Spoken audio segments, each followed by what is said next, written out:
Means ती रेष थोडी इकडच्या साईडला थोडीशी इकडे तिकडे आली होती. आता आम्ही त्याच्यामध्ये थोडंसं म्हणतात ना सुधारणा करतोय, वेगळ्या पद्धतीची डिझाईन देऊन. हे कळलं का तुला? हे असं हे अशा पद्धतीने आता मी हे आणि हे केलंय ना, हे असंच इकडनं कर आणि मग इथून तुझी डिझाईन. आता तू हे इकडं घेतलंय ना, याला थोडंसं मोठं कर.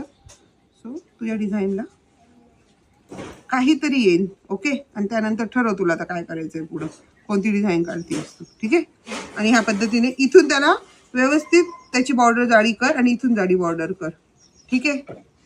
आपल्या आयुष्यामध्ये पण असंच होतं ना, की बऱ्याच वेळा आपण जे ठरवतो ते होत नाही आणि मग आपले मार्ग चुकतात, काही ना काही प्रॉब्लेम्स क्रिएट होतात. मग त्या पद्धतीने जशी ही मुलगी आता जी डिझाईन काढत होती त्यामध्ये ती चुकली, मग आपण काहीतरी सब बॉर्डर्स टाकून त्याला ऍड करून ती डिझाईन छान पद्धतीने कशी होईल ते बघतोय. तसंच आपल्याला पण आपल्या आयुष्यात असंच करायचंय. काही इश्यू आला, ओके, तो येणार आहे, कारण युनिवर्स आपली नियती आपल्या तोंडावरती काय फेकेल आपल्याला नाही माहिती. कधी कधी चांगल्या गोष्टी घडतात, कधी कधी वाईट गोष्टी घडतात, पण त्यात आपण काय चांगले इनपुट देऊन जी विस्कटलेली घडी आहे ती किती छान करू शकतो किंवा किती वेगळ्या पद्धतीने तिला छान करता येईल ते सगळं आपल्या हातात आहे.